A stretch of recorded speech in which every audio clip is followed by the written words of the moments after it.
So here we are at shelf number 8. The question is, will I read the next volume?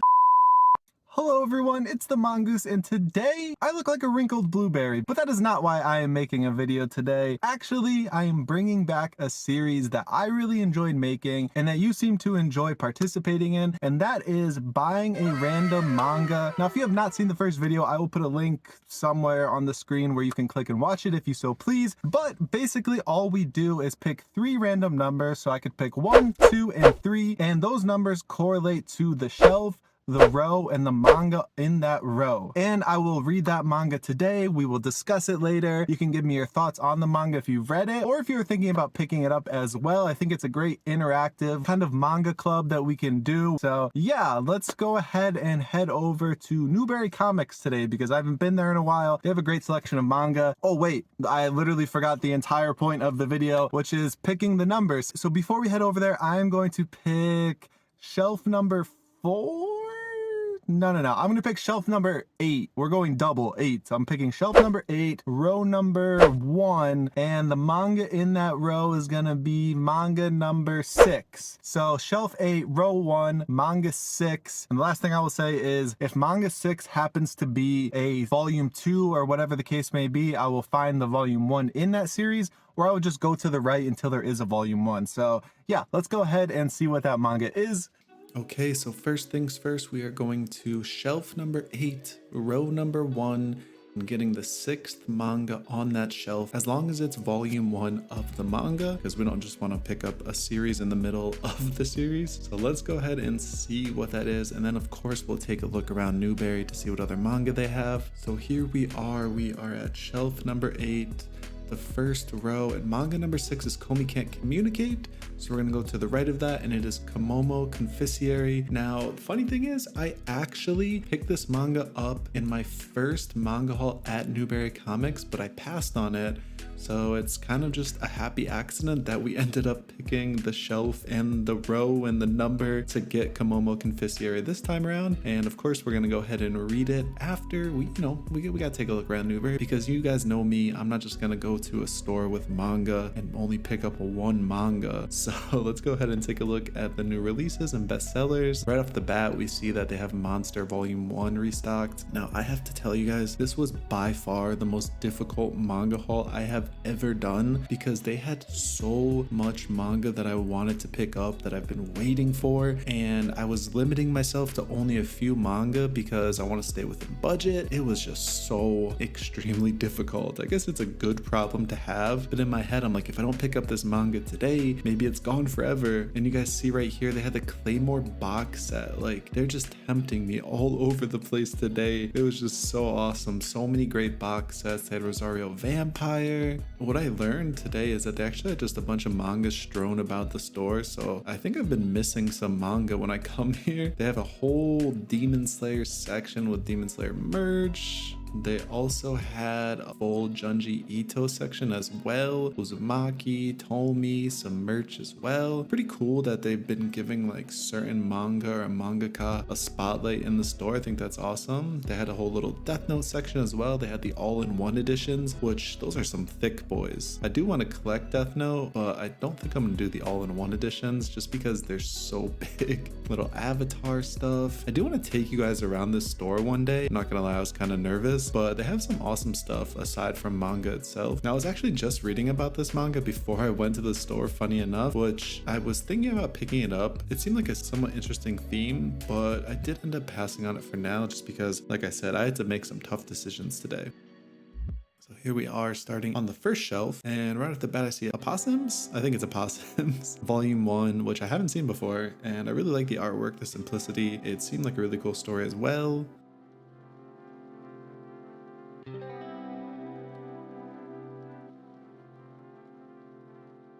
Obviously, the entire Attack on Titan will always be stocked. Still no Bakuman, and Banana Fish, they almost had Volume 1. I saw Volume 2 there and I got really excited. I would love to start collecting that series, but I got a little bit unlucky. The Alita Battle Angel box set, they had so many good box sets today.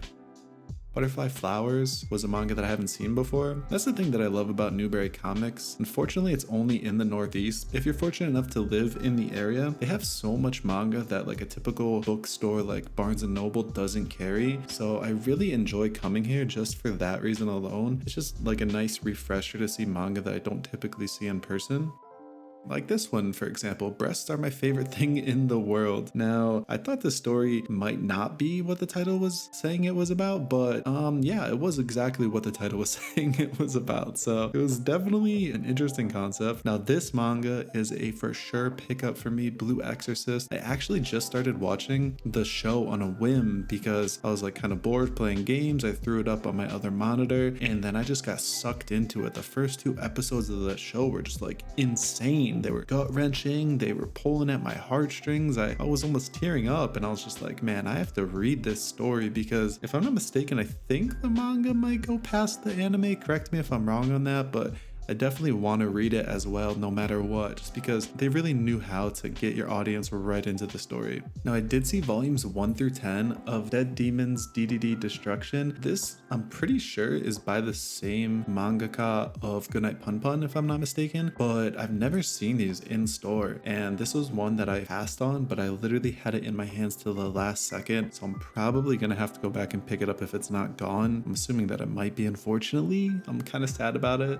It did have volume 2 of Dorohedoro, which was really an unexpected, pleasant surprise for me. So I do want to continue that story for sure. I'm very happy that you guys recommended that to me. Thank you. By the way, thank you for that.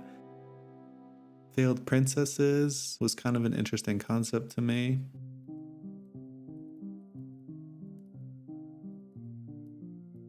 They still have Erased, which I would love to add to the collection as well.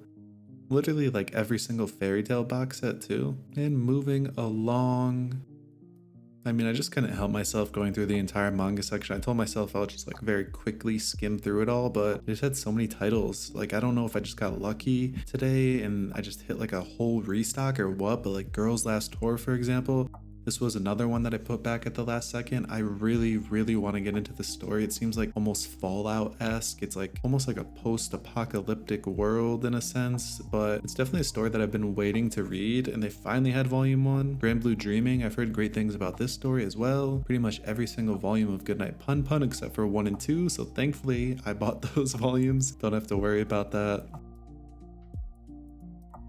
Ton of JoJo's, which I gotta pick up JoJo at some point, but whenever I see those bigger series, I'm just a little bit apprehensive because they're so large. They had a lot of sealed manga as well. Idle Dreams 1 through 7, they just had like full sets of so many manga. It was very hard to not just literally blow through my entire bank account today. I know I keep saying it, but like House of 5 Leaves, I really love the artwork on that. Probably the toughest day ever.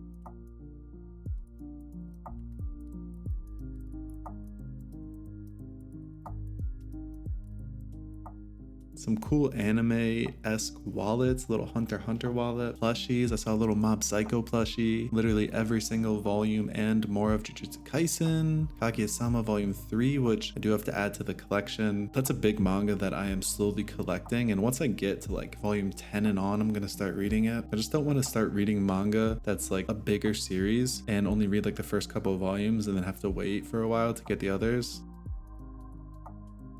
Kami-sama Kiss. I haven't seen this manga before, but I did like the artwork on it. Ton of Berserk Deluxe editions as well. Mason Ikoku. It's just like title after title in here, as you guys can see. Literally a manga collector's dream today to just walk into this store. Livingstone, which looked pretty cool in my opinion.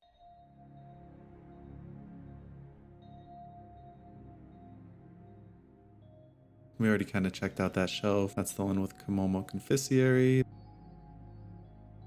Monster volumes 1 and on, which I've been waiting for a while for that restock, and they're just throwing it in my face.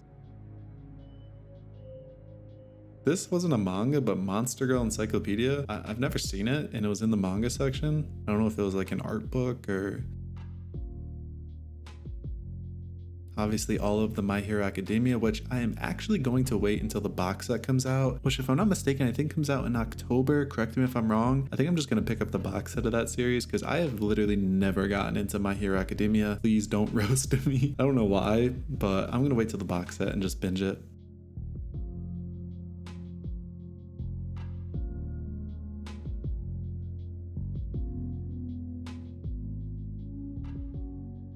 Parasite. Since I dropped the anime, I might as well just read it.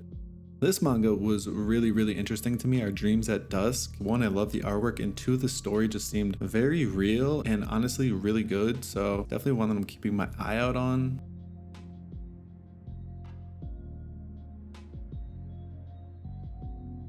Did see Record of Ragnarok Volume 2, which I've seen the anime, but I'd like to read it just because, like I've said in the past, I really didn't like the anime for what the story could have been in my opinion, so I'm hoping that the manga just does it justice.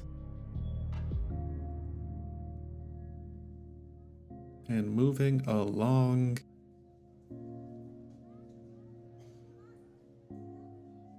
All of the big titles, of course, Seven Deadly Sins, Shaman King. Some figurines as well, which I do want to collect some anime figures at some point, but I just know that they can get a little pricey. But I do have to do like a whole entire makeover of my room, slowly but surely.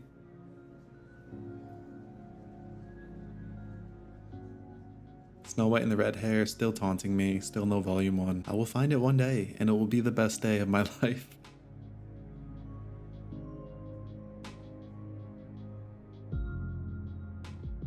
Unicorns Aren't Horny Volume 2, I literally forgot to pick up that manga. I read the first one and it honestly still sits with me, so I'd need to see what happens. I'm pretty sure it's just a 2-volume manga as well. As you see there, also 20th Century Boys Volume 1, something that I've literally never seen in person. What is going on in the store? They're just bringing all of the best manga on this one day that of course I'm not buying a ton of manga. And, you know, last but not least, some Zelda box set 20% off. It's a pretty good deal. Pretty good deal, can't lie. They had all of the Pokemon Adventures plus some plushies.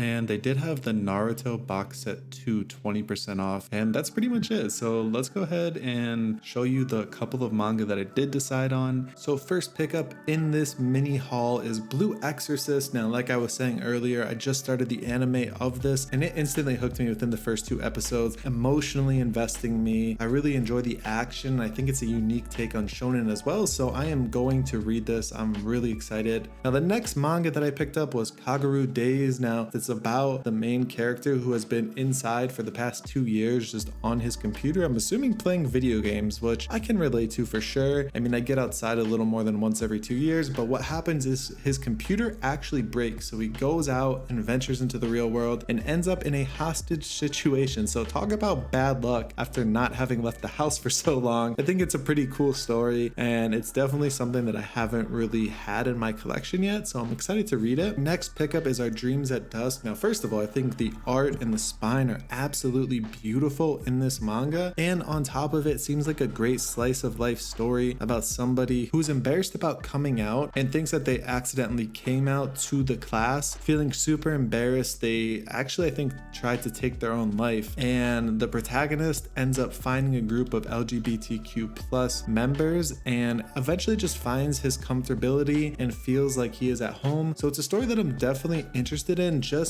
based on the pure fact that this happens pretty much every single day to members of that community, and I think it's important to shed a light on that, so I'm really excited to read this story. Okay, now I am so excited because I finally found Fly Me to the Moon Volume 1. You guys know I literally put this manga in like all of my hauls showing that they don't have Volume 1, but today was a different day. We have finally picked this up and I cannot wait to read it. It is probably going to be my first read after Komomo Confiserie, just because that is our random manga for this video, but oh my gosh, I'm so hyped to finally jump into this series. A lot of you told me that I would enjoy it, so I really cannot wait. And last but not least is Komomo Confiserie itself. Now, I will just read the synopsis of this story before we actually dive into it and read it. And what it says is, as a little girl, Komomo delighted in picking on Natsu, the son of her family's pastry chef. 10 years later, when the family fortune is lost and she has no place to live, Komomo encounters Natsu again in her hour of need. Now that Natsu is a master pastry chef in his own right, he'll help Komomo, but only if she works for him at a new confiserie. Now, first impressions, it just sounds like a little whimsical, silly story with a little bit of drama and of course some romance in there as well, and some food. I am all about pastries. I'm literally always hungry, so I'm really excited to dive into this story, and I'll definitely be needing a snack afterwards. Okay, so it definitely is only a couple hours in the future from when I recorded that haul. It 100% has not been a few days since I recorded that, but I'm finally getting around to reading Komomo Confiserie, so let's go ahead and jump into it, and I will give you my thoughts after and we can talk about it.